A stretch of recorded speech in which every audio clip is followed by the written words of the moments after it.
WWF 세계자연기금과 함께하는 그린터뷰. 오늘은 생물 다양성에 대한 이야기를 하려고 하는데요.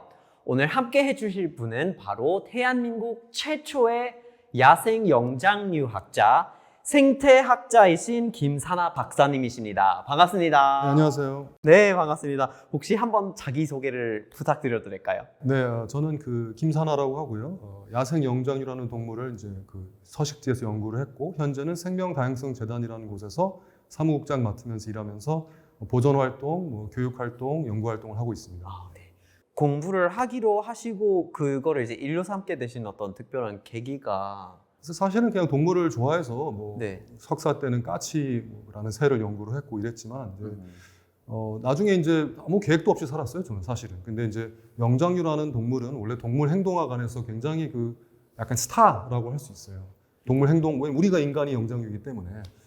그래서 이제 영장류 자체에 대한 어떤 매력은 많이 느끼고 있었어요. 근데 그때 당시에 교수님이 한번 해보겠냐 그래서 좋다 해본다고 했는데 어떤 여건이 딱 주어지진 않았어요. 근데 제가 인도네시아에 살았던 경험이 있어가지고 네. 저보고 그냥 알아서 하라 그래서 찾아보니까 거기에 긴팔원숭이라는 동물이 살고 있어가지고 그럼 얘 하면 되겠네 이런 식으로 그냥 어떻게 선택하게 됐습니다. 긴팔원숭이라고 하면 이게 제가 맞는 건지 모르겠지만 영어로 gibbon 기본입니다. 맞나요? 네. 제가 따로 검색했습니다. 그러면 이제 gibbons를 그러면 특별히 이제 선택하신 이유는 있을까요? 사실 이제 영장류를 하고 싶어서 제가 살던 인도네시아에 돌아갔는데 네. 제가 살던 곳에 근처에 숲이 있었는데 거기에 살고 있는 영장류가 기본이 있고 다른 멍키가 원숭이가 몇 종이 있었는데 아무래도 긴팔 원숭이가 훨씬 매력적이더라고요. 그냥 그래서 전 게다가 이제 긴팔 원숭이가 지금 말이 지금 명칭이 잘못되어 있는데 사실 우리랑 같은 유인원이에요. 한국 번역이 잘못되어 있는 거예요. 그래서 유인원이기 때문에 좀 더 이렇게 우리랑 가까운 동물이고 그래서 연구하면 좀 더 이렇게 사회적으로도 영향력도 미칠 수 있으니까 그래서 하게 됐죠. 그 긴팔 원숭이를 공부하러 가시고 이제 같이 살게 되신 거였죠. 그렇죠. 그러면 거기 이제 정확히 어디로 가신 거예요? 그래서 네. 자카르타라는 수도가 있는 자바 섬의 서부 자바, 그래서 웨스트 자바인데 서부 자바 안에 있는 구농 할리문 살락 국립공원 이름이 어렵습니다만 거기 있었습니다. 저도 여기 적혀 있는데 네. 군홍 한림 너무 어렵죠. 너무 어렵죠. 네. 아무도 잘 모릅니다. 근데 국립공원이에요. 국립공원이죠. 근데 이게 되게 신기한 게 뭐냐면 저는 이제 자바에 대해서 되게 많이 얘기를 들어봤어요. 네. 이제 한국에서 유학을 하면 인도네시아 출신 유학생도 많고 대부분이 자바에서 왔더라고요. 네. 그래서 자바 인구가 굉장히 많고 엄청 인도네시아 많죠. 대부분의 인구가 다 거기 들어있더라고요. 그런데 서부 쪽에 그렇게 이제 국립공원이 있고 거기에 아예 그냥 생활을 하게 되신 거예요? 예, 그 중에 그렇게 인간이 많이 살고 있기 때문에 자연이 별로 남아있질 않아요. 하지만 그래서 산악지대에 남아 있어요. 네. 그래서 이 국립공원도 약 1000m, 해발 1000m 정도 고도에 남아 있어서 사실 거기 자카르타 사람들의 식수원이기도 합니다. 그래서 그래요? 예, 네. 중요한 자연이 있기 때문에 이제 물이 거기서 계속 나오기도 하고 굉장히 중요한 수도에서는 가장 가까운 중요한 국립공원이라고 할 수 있습니다. 그러면 거기서 이제 긴팔 원숭이가 살고 있고 그렇죠. 다른 동물도 있겠죠? 다른 동물 많이 살고 있죠. 사실은 표범도 살고 있습니다. 표범도요? 표범도 살고 있고 노란색에 점 있는 표범도 살고 있지만 블랙팬더도 살고 있어요. 표범도 살고 있고 옛날에는 호랑이도 살았는데 이제 멸종을 했고요. 이것은 네. 멧돼지도 있고 뭐 다양한 동물들이 있죠. 굉장히 생명이 다양한 그렇죠. 지역 중에 하나네요. 그러면 거기 이제 자바섬 서부 지역에 있는 이 우림 지역, 밀림 지역에 굉장히 이제 다양한 동물들이 살고 있는데 그러면 이제 그런 다양한 동물들이 살고 있는 어떤 생물 다양성이 높은 지역들 이걸 이제 보호할 필요가 있잖아요. 네. 근데 이 생물 다양성이라는 개념이 좀 익숙하지 않은 분들이 많이 계실 것 같아요. 이제 이거 어떻게 쉽게 설명할 수 있을까요? 저는 그런 질문을 많이 받는데 그렇게 많이 나왔는데도 불구하고 아직도 익숙하지 않다라는 고집을 피우고 있는 것 같아요, 사람들이. 네, 그 점이 좀 못마땅하고요, 솔직히. 기후변화라는 단어도 20년, 30년이 벌써 됐는데도 불구하고 그쵸. 아직도 잘 모르겠다, 와닿지 않는다. 일단 자세에 문제가 좀 있다고 생각이 듭니다. 네, 왜냐하면은 대부분의 사람들이 이 생물 다양성이라든지 이런 단어가 나오면 누가 나한테 쉽게 설명할 때까지 나는 모를 거야 이런 게 있어요. 저는 그게 일단 문제가 있다고 생각해요. 왜냐하면 이것은 반드시 알아야 되는 어떤 상황이에요. 그래요? 네. 가령 유엔이 지난 2011년에서 2020년까지를 생물 다양성의 10년이라고 정했었습니다. 이미 지났죠. 지금 2022년이니까. 진짜요? 예. 그 10년 동안 Decade of Biodiversity를 정했는데 네. 이것도 아는 사람이 많지 않죠, 국내에는. 근데 그 정도로 일단 국제사회에서는 그게 중요시 얘기되고 있었던 것이기 때문에 만약 아직도 낯설다면 빨리 쫓아가야 되는 거죠, 사실은. 근데 어쨌든 그렇죠. 쉽게 말하자면 사람들이 일반적으로 이해하는 개념, 그 생물들이 다양하게 뭔가 있는 것 같다를 말하는 것이 맞긴 맞습니다. 생물 다양성이란 건 얼마나 다양한지를 보여주는 거예요, 생물들이. 그렇죠. 예, 하지만 거기 안에는 엄청나게 여러 가지 다양성이 있어요. 다양성조차도 다양해요. 예를 들어서 어떤 거냐면은 종이 많은 다양성도 다양성이지만 그 종 많은 것들이 골고루 있는지 없는지도 다양성이에요. 예. 아, 분포를 말씀하시는 분포를 건가요? 또는 수가. 네. 서식지의 어떤 그렇죠. 분포. 네. 그 다음에 어떤 기능을 하는 애들도 많은지 적은지도 다양성이에요. 그 모든 게 다양한 거. 그냥 유전자 차원에서도 다양한 거, 개체도 다양한 거, 종도 다양한 거, 그리고 그 모든 레벨 간의 관계도 다양한 거, 그런 모든 게 포함되는 게 생물 다양성입니다. 아, 말할수록 더 큰 어려워지겠지만. 개념이고, 예. 근데 이제 아까도 이제 설명을 하시면서 굉장히 이제 이게 중요한 개념이고 몰라서 안 되는 개념인데라고 말씀하셨어요. 근데 왜 사람에게 중요한 거예요? 그러니까 사람한테 왜 중요하냐고 만약 물어보면 일단 그 질문조차도 사실은 또 약간 한마디 하고 넘어가야 됩니다. 그렇죠. 왜냐하면 사람한테 중요한 얘기도 물론 많이 할 수 있어요. 사람이 살기 위해서 먹는 모든 음식, 이거 다 생물 다양성의 결과입니다. 다. 네, 우리가 좀 누리고 있는 공기, 물, 영양물질의 순환, 모두 다 생물 다양성이 생태계 안에 있기 때문에 나올 수 있는 결과예요. 예를 들어서 여기 한국에 앉아있는 나한테 저 멀리 아마존에 있는 무슨 수달 한 마리는 상관이 없을지 모르지만 생물 다양성 자체는 한국의 생물 다양성 나하고 직접적 연결이 있거든요. 그래서 일단은 나한테, 인간한테 뭐가 중요한지도 다 얘기할 수 있지만 그걸 떠난 중요성도 볼 줄 알아야 됩니다. 그러면 이제 파괴가 되고 있긴 하잖아요, 생물 다양성이. 왜냐면 이제 생태계가 파괴가 되면서 서식지가 줄어들거나 옮겨야 되는데 적응을 못해서 어쩌다가 개체 수가 줄어들었다가 또 이제 멸종하게 되는 경우가 있죠. 그러면 이렇게 하면서 뭐 한 종, 두 종이 이렇게 사라지게 되는 현상을 우리가 이제 요즘에 살아가고 있잖아요. 근데 그러면 그런 파괴가 이루어지면은 우리에게 그게 결과적으로 어떤 영향을 끼치는 거예요? 네, 뭐 일단 기본적으로 아까 그 말씀드렸듯이 만약 현재 곤충들이 굉장히 빨리 사라지고 있거든요. 곤충들은 사실 사람들이 생각하기엔 굉장히 많다고 생각할지 모르지만 오히려 포유류와 파충류에 비해서 8배나 빠르게 감소하고 있어요. 네. 특히 그 중에 곤충 안에는 수분 매개자가 많이 있는데 수분 매개자라는 것은 식물의 꽃가루를 나르는 역할을 하는 동물들이에요. 네. 그게 대표적인 게 벌 같은 동물이죠. 지금도 모든 농작물의 한 3분의 1에서 4분의 1 가량이 그런 수분 매개자, 특히 곤충 또는 새 또는 뭐 다른 동물들의 의지를 하고 있습니다. 그게 없이는, 그 동물들 없이는 아무런 열매나 곡식이 생기질 않아요. 그럼 만약 수분 매개자들이 다 사라지면 한마디로 먹을 게 없어집니다. 그런 게 뭐 한 가지 예죠. 근데 그런 거 외에도 가령 우리는 물을 항상 이렇게 잘 마시고 있는데 이 물은 비가 내린 다음에 토양을 거치고 또 습지를 거쳐서 정화가 되기 때문에 중금속 같은 것이 걸러지게 되는 거죠. 그래서 우리한테 오기 때문에 물론 그 다음에 또 정화를 하지만 우리가 마실 수 있는 것이 됩니다. 뿐만이 아니라 토양 같은 경우도 우리 음식을 기를 수 있는 이유가 뭐냐면 토양 안에 엄청나게 많은 생물이 살고 있어요. 토양의 생물 다양성이 엄청나요. 토양의 생물 다양성이 줄어들면 아무런 작물을 키울 수가 없습니다. 다 죽겠죠, 당연히. 우리 음식이 없으면. 그 정도로 직접적인 거죠, 생물 다양성이. 근데 사람들이 그렇게 말하면 이해를 하지만 네. 갑자기 한 종을 딱 예로 들어가지고 그러니까요. 그 얘기를 꺼내고 네. 싶었어요. 네. 이 설명을 듣고 있을 때 진짜 네. 맞는 말이에요, 이게. 그렇죠. 한 종을 딱 꺼내가지고 얘가 무슨 소용이 있다고 말하면 사실 말하기는 어렵죠. 왜냐하면 그게 정확히 안 알려져 있는 경우도 많이 있으니까요.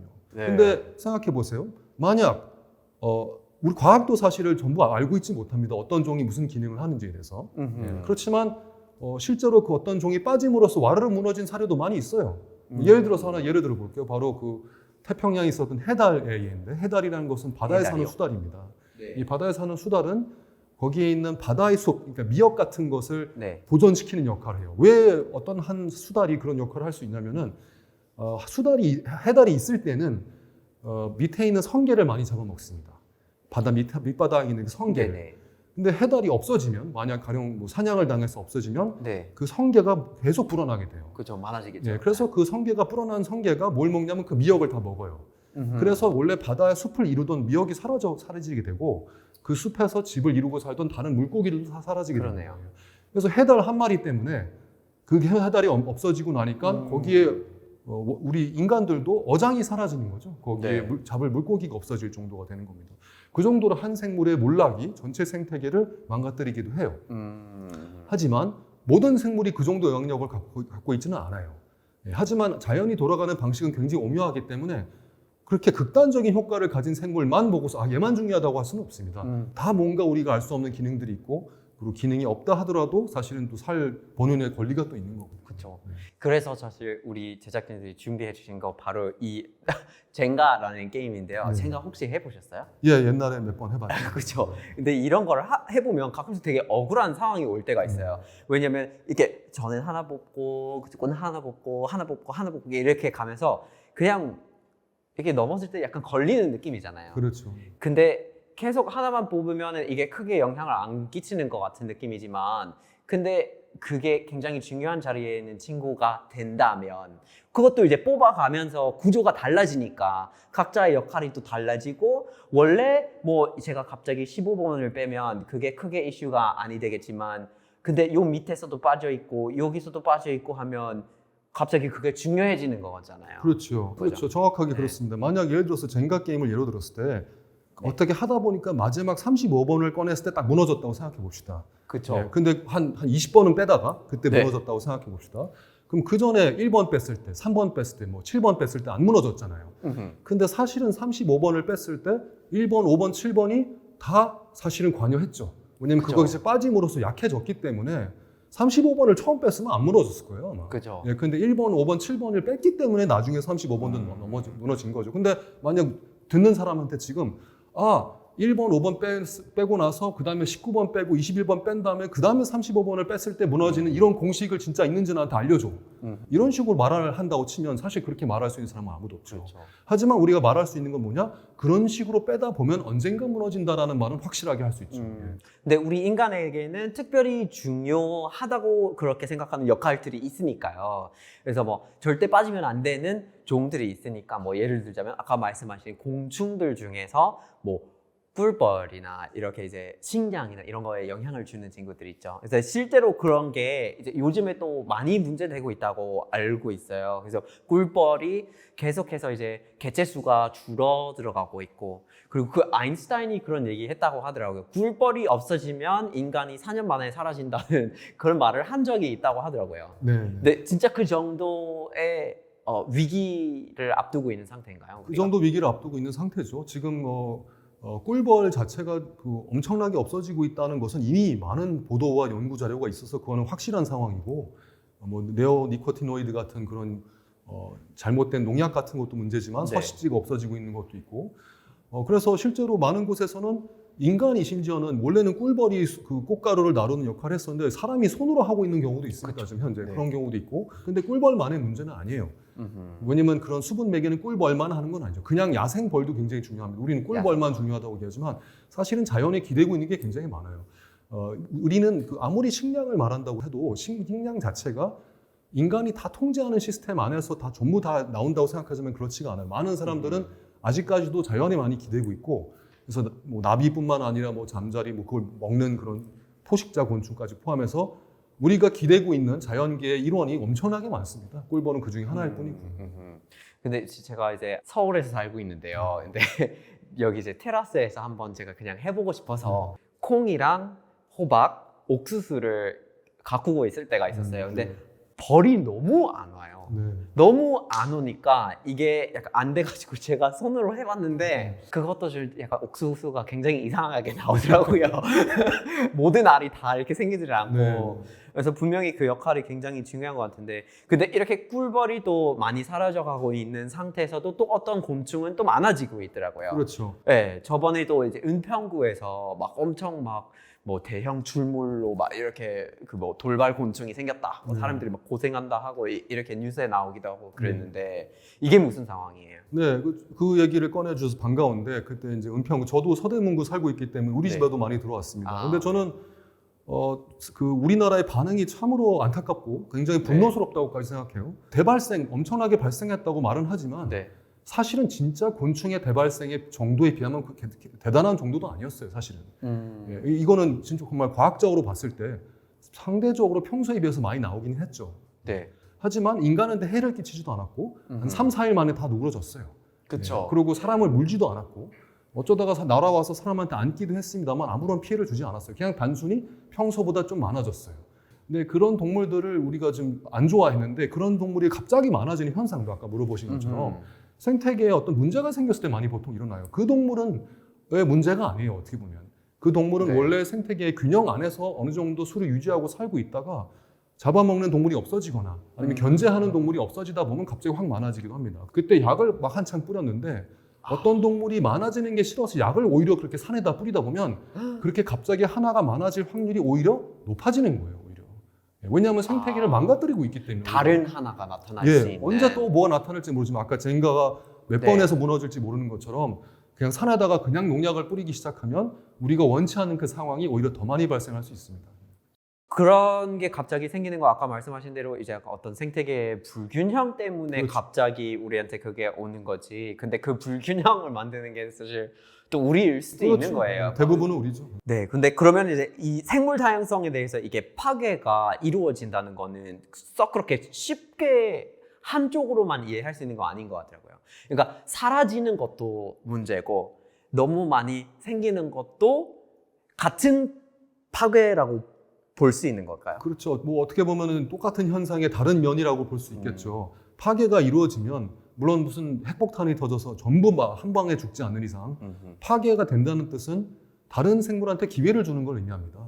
그리고 우리가 파괴를 많이 하면 할수록 그 기회는 누구한테 가느냐? 우리가 만들어 놓은 세상에 적응을 제일 잘하는 보통 우리가 가장 싫어하는 생물한테 갑니다. 이 세상에 쥐와 바퀴벌레 같은 게 많은 이유가 뭐냐면 바로 우리가 사는 세상에 적응을 잘하는 생물들이고 인간이 만들어 놓은 도시 안에는 생태계가 많이 파괴되어 있고 생물 다양성이 너무 적기 때문에 결국에는 센 애들, 아무 데서나 살 수 있는 애들, 특별 뭐 어딘가에 특화되지 않고 아무거나 대부분 먹을 수 있는 애들 이런 보통은 우리가 싫어하는 동물들이에요. 이런 동물들이 점점 많아지는. 그래서 우리가 원하지 않는 걸 우리가 오히려 우리 힘으로 만들어내는 효과가 많이 발생하고 있어요. 우리가 자리를 만들어주고 그렇죠. 있는 기회를 주고 있는 거죠. 오히려. 네. 그러면 이렇게 생물 다양성이 점점 줄어들고 있는데 근본적인 원인은 뭐라고 생각하시는 거예요? 그것은 제가 꼭 말하지 않아도 제가 한 명의 학자라서 괜히 말하면 또 믿지 않는 분들이 있을까 봐 그렇죠. 기후변화 당사국 협약이라는 IPCC 여러 번 들어보셨을 거예요. 그거랑 똑같은 위상에 있는 네. IPBS라고 그 생물 다양성에 대한 그 정부 간 협의체 또는 기구가 있습니다. 유엔 안에. 네, 그곳에서 발간한 보고서가 있어요. 그 보고서에 따르면 지금 현재 멸종이 약 100만 종이 멸종 위기에 있어요. 그것은 전체 한 10분의 1, 10% 또는 많게는 4분의 1까지라고 보고 있는데 그것은 원래 자연에서 벌어지는 그 수준보다는 뭐 100배 또는 1000배나 빠른 또는 많은 양이고 대부분은 인간 때문에 벌어지고 있다는 것을 대부분 그 보고서에서 이미 증명을 하고 있습니다. 우리 때문에 벌어지고 있는 현상이에요.